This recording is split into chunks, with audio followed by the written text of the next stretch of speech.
Hello, good morning. Welcome back to another dietitian vlog. You guys really like these. My eyes are on the road right now because I'm driving and I'm doing this intro because it's real time in the car. I'm going to work right now. Today I'm going to try as best as possible to bring you along with me to work, talk about what it's like, maybe show you guys a little snippets here and there of my life as a clinical dietitian. If you're new here, hello, hi. My name is Amanda. I'm a registered dietitian, currently working as a clinical dietitian in the hospital where we assess patients that come in for very acute care reasons and give them our diet recommendations. If you like this kind of content, I have to do a little plug here because you guys know. So if you guys like this content, can you please give it a thumbs up right now? It'll take like 2 seconds. I'm not gonna stop being a dietitian anytime soon, and there's a lot of stuff that we gotta cover, including how much do dietitians make. So I wanted to take this vlog to kind of address how much dietitians make in the hospital and where else they can work, and maybe a case study from today's whatever we run into. So I'll see you in the office. It's my Friday.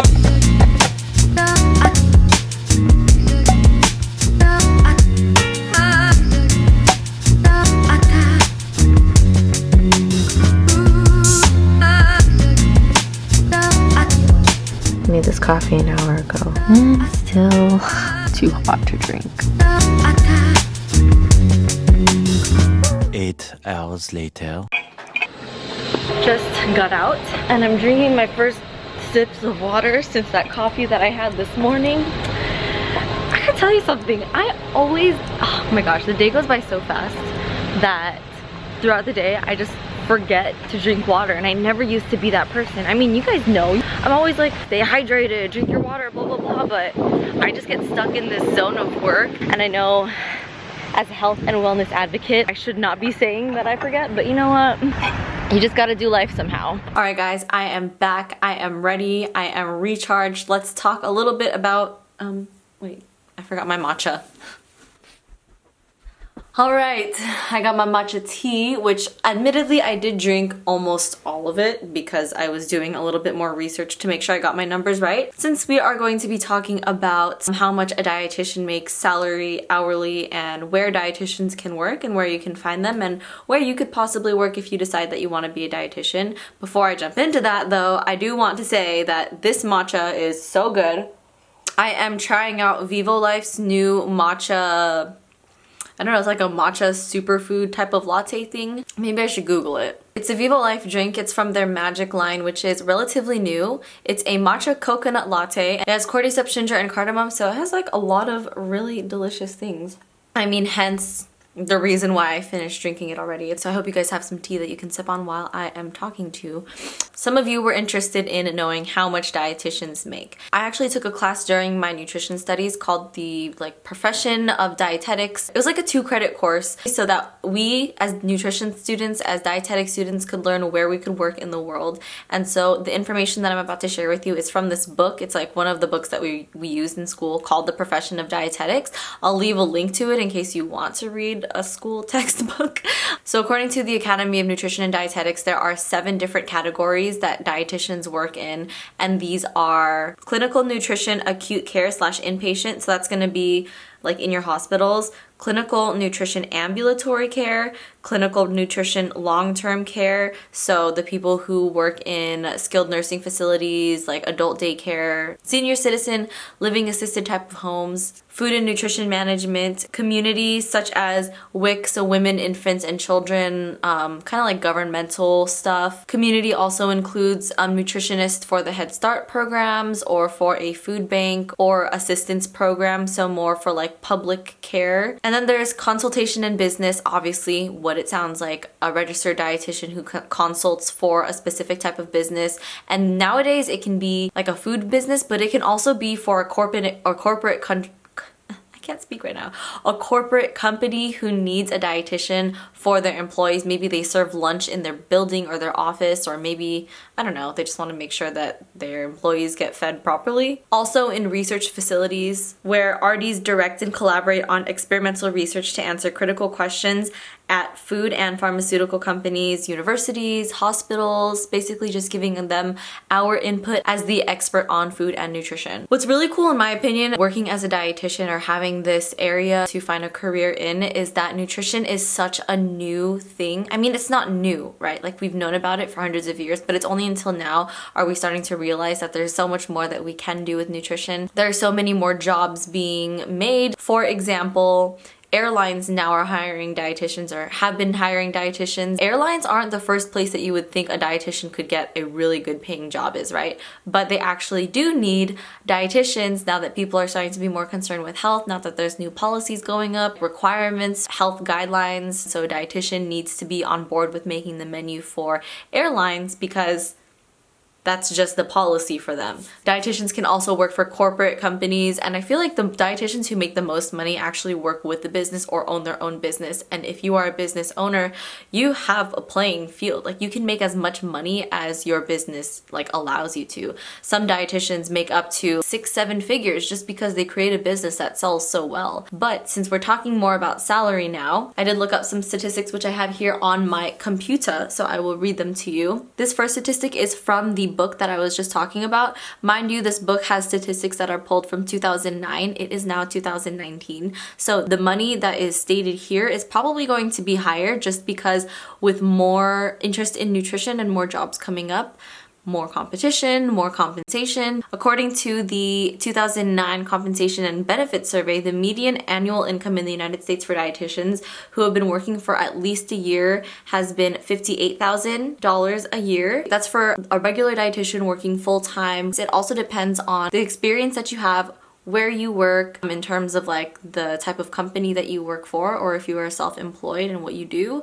It's also very dependent on your specializations. Some dietitians dive into different specializations, which I can touch on in a different video, but there is, for example, like a certified diabetes educator, and they might make a little bit more just because they're more specialized. Two other factors have influence on salary, and that is where. So where in the United States, for example, you live. According to this 2009 survey, the highest salaries were found in Washington, DC, Delaware, California, Maryland, and Utah. And then obviously the top paying metropolitan areas was like Washington, DC, San Francisco, Riverside, San Bernardino, California, LA. So now in 2019, I found this statistics from the Bureau of Labor Statistics saying that yearly dietitians make a median income, and this is from the whole of the United States, a median income of $60,370, and hourly is about $29 per hour. As a full-timer, that would include benefits as well. Other websites such as PayScale and Glassdoor have something around there. PayScale says $27 an hour, Glassdoor says $30 an hour. All places that I've looked have dietitians for a salary, like so for the whole year, range anywhere in between $40,000 to $70,000. So it just really depends on where you work, your experience, and then what you decide to specialize in. Being a dietitian, is that enough to live on? It is, if you want to live a modest lifestyle, like a regular lifestyle. My philosophy is you don't need to have that much money to be happy, but that's a whole other topic. Let's go to today's case study because it's a pretty interesting one, and I have notes and I highlighted. Let's do this.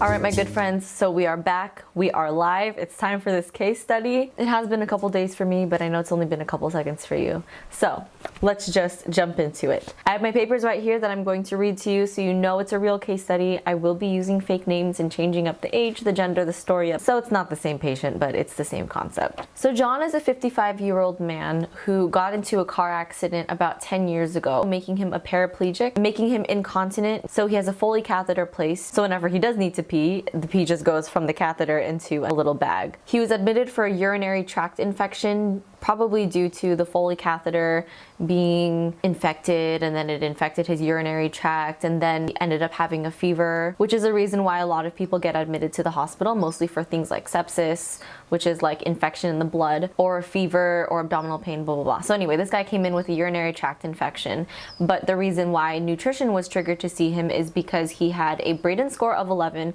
and Braden score is basically the risk score for like your skin integrity, and the lower it is, the more at risk you are. So he had a Braden score of 11, and he had a stage 4 pressure ulcer. Now, taking another step back and looking at the patient as a whole, not only is he paraplegic from the waist down, meaning that he's sitting or in the bed a lot, but he's also diabetic. He also has chronic kidney disease, and chronic kidney disease can happen to you if you have diabetes. You don't control it over the years that it is in your body, and then it starts to affect the small nerves and the small vessels in your body, and that can either lead to retinopathy, neuropathy, or nephropathy. Nephropathy is very common, and it's becoming more and more common throughout the United States. Actually, we need more dialysis centers because more and more people are falling into kidney disease. So this guy had diabetes, and then it evolved into chronic kidney disease stage 3-4, and then his kidneys were so bad that one of them actually had to get removed. So now he only has one kidney. And when your kidneys don't work, that means you're not filtering out a lot of the toxins and the byproducts in your body, which means you probably feel sick a lot of the time, not feeling really good.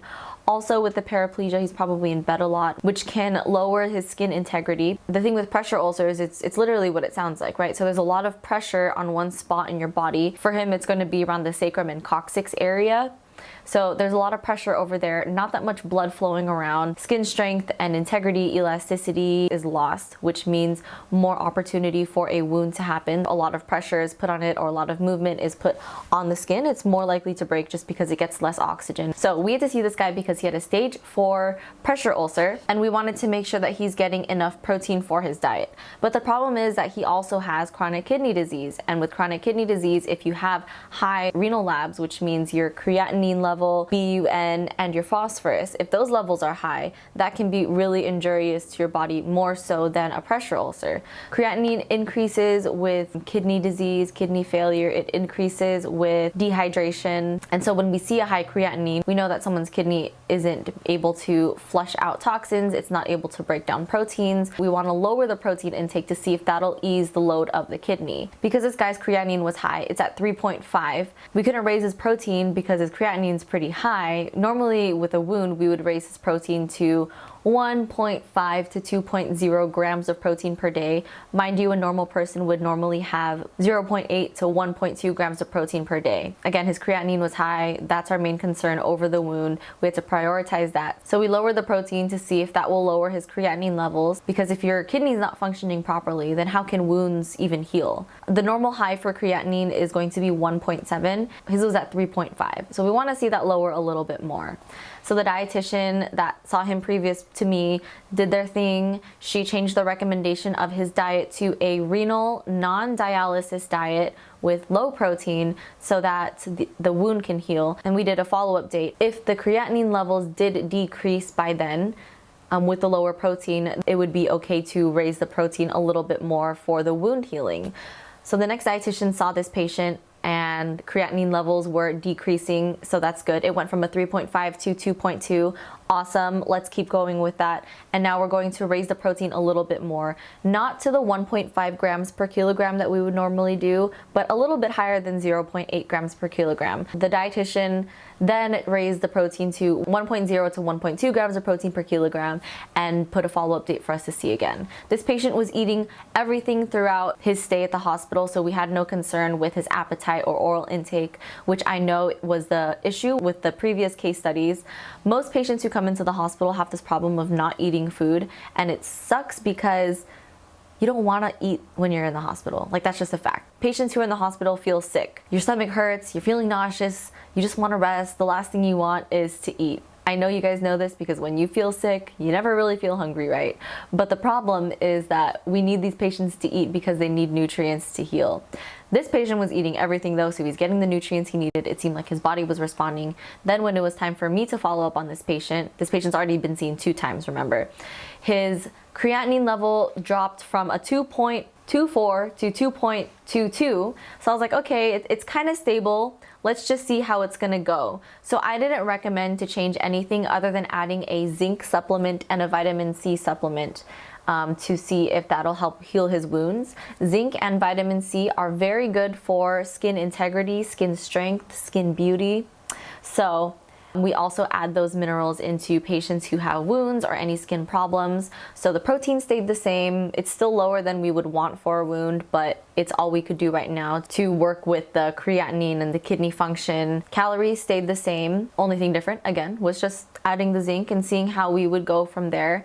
A lot of it is just touch and go, see how the patient's doing, how they're responding. It's also important to talk to the patient, see how they're eating, how they're feeling. When I saw him, he was eating really well. The nurse told me that the wounds weren't healing super fast, but they also weren't getting worse. So I was like, okay, good. And his creatinine's doing okay, it's stable. So let's just keep doing this and see if maybe his creatinine will lower, see if any other interventions other than dietary help lower his creatinine. And when that's low enough to, I would say a safe spot is around like 1.5 area, then we could raise the protein to a little bit higher. The only thing that I would do different, honestly, I'm looking at my chart right now, is I put a very late follow-up date, 6 days until dietitian follow-up. Looking back at this, I would probably put it as high risk for 4 days, 5 days at the latest, just to see how his body is responding. Because if his creatinine levels can drop sooner, then we can raise the protein a little bit sooner and he doesn't have to wait 6 days. I think 6 days was way too long. Of course, he'll be fine for those 6 days. When I do something like this again, I will be more wary of when to follow up. Anyway, that was today's case study. I hope you found it a little bit interesting. I know that when I was reading through this note and reading through like the previous notes that the other dietitians did, it was like a story to me. So hopefully it could be like a fun story to you. Also, it's just another reminder, like, please take care of your body. If you have diabetes or if you have prediabetes, please take care of it now before your kidneys go bad, before any other problems in your body go bad. I'm not saying that's gonna happen to everybody, but this guy never expected to go to the hospital. And I mean, I certainly don't ever expect to go to the hospital, but it's all about preventative measures. I think that's all I wanted to say for now. I hope you guys enjoyed this video. And if you wanna see more videos like this, make sure you press the subscribe button, hit that notification bell, give this a big thumbs up so I know that you like it. The easiest, best way for you to give me feedback and what you wanna see is through those likes and through those comments, so please leave them. Anyway, I hope you're having a wonderful morning, noon, day, or night wherever you are, and I'll see you next time. Bye.